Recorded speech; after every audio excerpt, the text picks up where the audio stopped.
So the Oakwood division is where all the parent stock is. So that's where we have our breeders on the turkey side and also our sows on the hog side.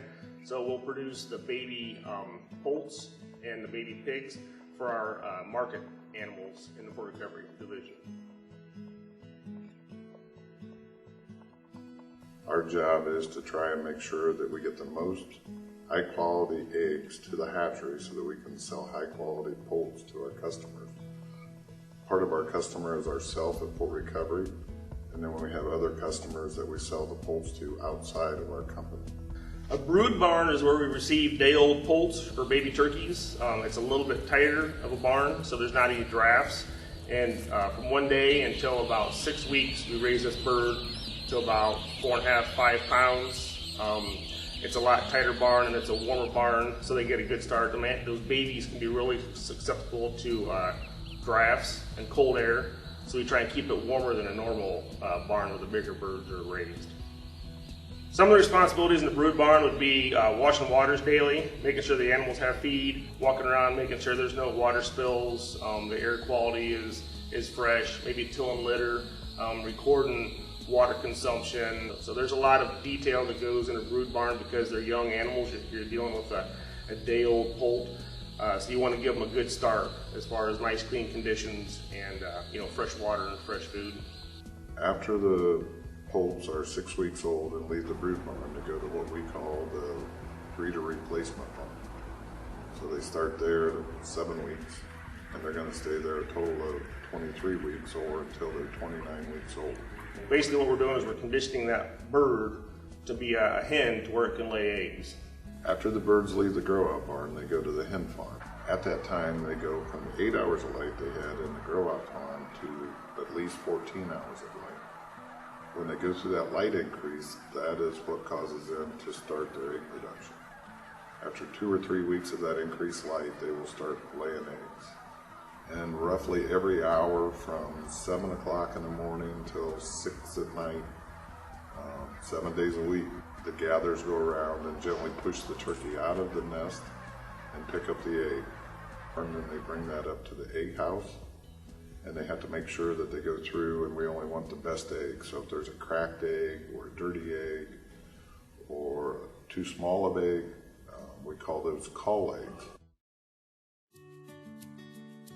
We have 2 hatcheries that can set about 18 million eggs a year, and of those 18 million eggs, about 15 million will hatch into poults. And with that, about 51% of those poults will be toms, and 49% of those poults will be hens. Some of the responsibilities of the team members at the hatchery is to receive the eggs in from the farms. We have to set the eggs in the incubators, and then once the eggs are in the incubators, they're there for 25 days.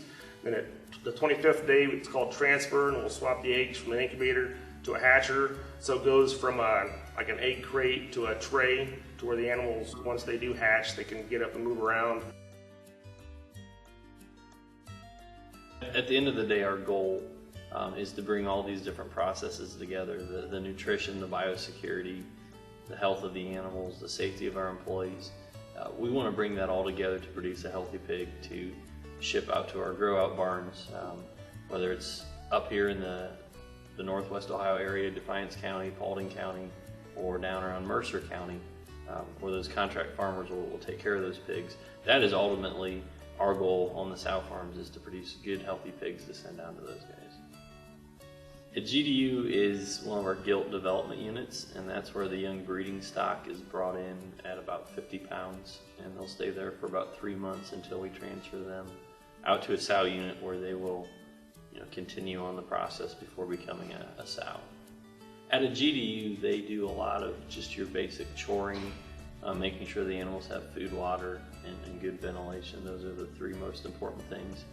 Once the gilts are moved from the acclimation barn into the breeding barn, they're bred and then moved into a gestation pen, and they stay there until they're ready to move into the farrowing barn to have their babies. The team members in the farrowing barn, there is one for day 1 care, which is taking care of the newborn piglets, and they just make sure that they get all their first shots and they're healthy and their moms are fed and healthy too. It's really important for us to have our own breeding stock. from the time those animals are very young until they do become mature, so that we can provide the care for them that we want to provide, and that way we can monitor their health, because health, in addition to things like the safety and the care of the animals, health is incredibly important to us too. So that's why we go to all the great lengths of the showering and the different biosecurity measures, is to protect their health.